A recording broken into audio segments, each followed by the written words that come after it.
Just a few hundred years ago, the Sonoran Desert was all that could be seen in the valley that is now the home of sprawling Phoenix, Arizona. The Valley of the Sun is a place that over 1.5 million people call home. In fact, Phoenix, Arizona gets more sunshine than any other major city in the world, so the Valley of the Sun is definitely a fitting name. Native populations were actually able to survive here off of the few rivers that come into the valley and several hundred miles of canals. To the best of our ability to tell, though, a drought sometime around the 1500s left the area to abandonment.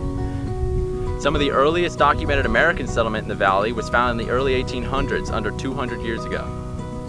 If this dirt could tell stories, I can't imagine all that it would say. I did have to do some off-roading to get here, but my location can best be described as south of the end of Power Road.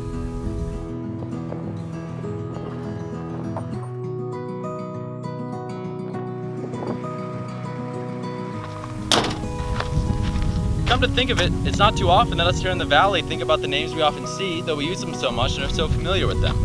I've heard brief mentions of names like the Coopers or the Sossamans, a few namesakes of roads here in the East Valley. But where do the roads that rest upon this dirt come from, and why are they named the way they are?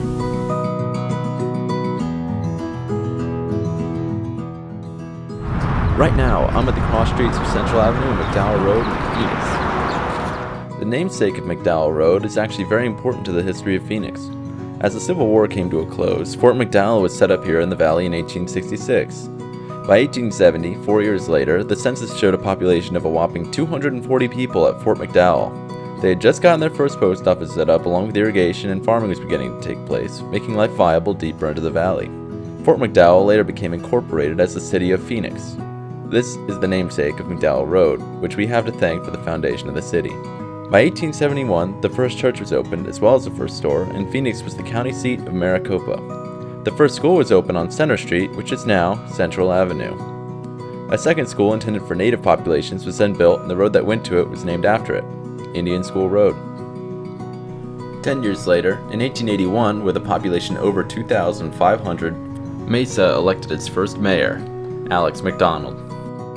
McDonald Drive was named in commemoration of this first governor, and falls in line with Bethany Home Road to its east. Bethany Home Road. You might think it would have gone to the home of the Bethany family or something of the sort based upon its name. In reality, right here on 16th Street and Bethany Home Road, there used to be a health facility called the Bethany Home. It was a self-proclaimed Christian home for the sick and operated beginning in 1908, over 100 years ago. The price at that time was allegedly $10 a week to stay there. They were catering to a wealthier population. It was located right here at the southwest corner of Bethany Home Road and 16th Street. A few years later, a second school was built, and a short road was built between the two schools. It was named after the Warner family, Warner Road.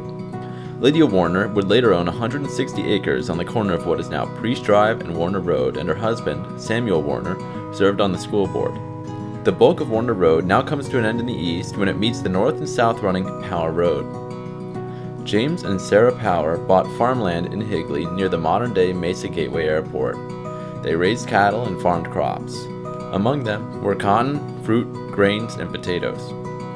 Just a few decades later, in the 1920s, the road that ran through their ranch was named after them, Power Road. Much of the valley was founded on farming before it became the metropolis it is today. Among these farming families are the Sossamans, the Price family, the Coopers, and many others who all own large farms which are foundational to the success of Phoenix as a city. Some of this farming can still be seen on the fringes of the city. You may have seen the name Peralta around the valley. Here at ASU Polytechnic, we have a building named after the Peraltas, Peralta Hall. The Peralta family is said to have been a Mexican family of high status and power, and from them come stories of lost fortunes in the aptly named Superstition Mountains. There were some stones found in the 1940s with apparent maps on them, now labeled the Peralta Stones. These stones are shrouded in mystery, and there is hardly agreement on what they mean, where they really came from, or by whom or when they were made. One thing is for sure. To this day, people still go into the Superstition Mountains, seeking the gold that these stones are purported to guide you to. Today, Maricopa County has a population greater than 25 of the states in America. Considering that the city was founded under 150 years ago, we have farming and industry to thank for its rapid growth. The heritage of the modern city is found throughout it.